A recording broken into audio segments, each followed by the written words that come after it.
ফিলিস্তিনের বাসিন্দা মুয়াজাজ ওবায়াদ সুঠাম দেহ আর শক্তিশালী বডি বিল্ডার হিসেবে পরিচিত ছিলেন তিনি, কিন্তু বর্বর ইসরায়েলি বাহিনীর হাতে আটক হয়ে কারাগারে বন্দী অবস্থায় নির্মম নির্যাতনের শিকার হন মুয়াজাজ। সদ্য বিদায় নেওয়া 2024 সালের জুলাই মাসে মুক্তি পান ইসরায়েলি কারাগার থেকে। বন্দিদশা থেকে মুক্তি মিললেও শারীরিক অসুস্থতা থেকে রেহাই পাচ্ছেন না তিনি। অন্য কারো সহায়তা ছাড়া হাঁটতেও পারছেন না। গত অক্টোবরে ইসরায়েলের সেনারা আবারও আটক করে তাকে। ضرب جوع فقر مرض 2000 أسير أمراض مزمنة جدا أمراض قوية جدا وضعهم سيء جدا لهم الله أنا فرقتهم على اليوم لو متنا مع بعض। আটকের আগে বেথলেহেম সাইকিয়াট্রিক হসপিটালে চিকিৎসা করানো হয় 37 বছর বয়সী মুয়াজাজকে। নানা পরীক্ষা নিরীক্ষার পর তার পোস্ট ট্রমাটিক স্ট্রেস ডিসঅর্ডার বা PTSD রোগ ধরা পড়ে। চিকিৎসকরা জানিয়েছেন, ইসরায়েলের কেতজিয়ত কারাগারে বন্দী থাকার সময় মুয়াজাজ শারীরিক ও মানসিকভাবে সহিংস আচরণ ও নির্যাতনের শিকার। সেই সঙ্গে পরিবার থেকে দূরে থাকার উদ্বেগ উৎকণ্ঠা তাকে মানসিকভাবে আরও বেশি বিপর্যস্ত করে তোলে।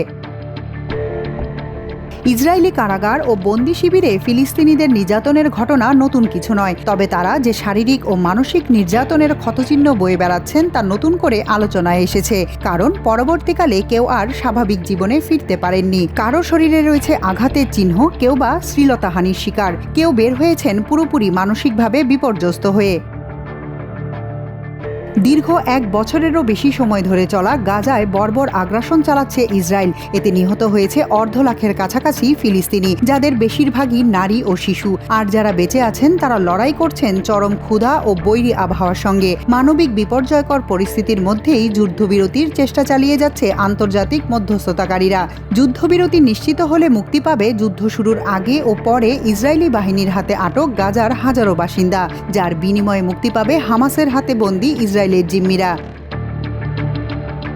তবে যুদ্ধবিরতি চুক্তির ভবিষ্যৎ কি হবে তা অনিশ্চিত হলেও মুক্তি পাওয়া বন্দীদের ভবিষ্যৎ খুব একটা আলোকিত হবে না। কারাগারে যেসব শারীরিক ও মানসিক নির্যাতনের মধ্য দিয়ে যেতে হয়েছে তাদের, তা থেকে শিগগিরই মুক্তি মিলবে না এসব মানুষদের। আর সুস্থ হওয়ার জন্য প্রয়োজন দীর্ঘমেয়াদী সুচিকিৎসা, এমনটাই জানিয়েছে পশ্চিম তীরের একটি সরকারি সংস্থা, Palestinian commission for detainees and ex detainees affairs.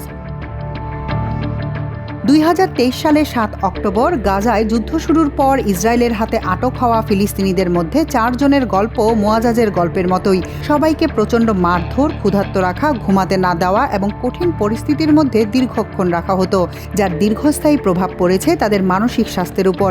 মানবাধিকার সংগঠনগুলোর একাধিক তদন্তের সঙ্গে মুক্তিপ্রাপ্তদের বয়ানের যথেষ্ট মিল রয়েছে।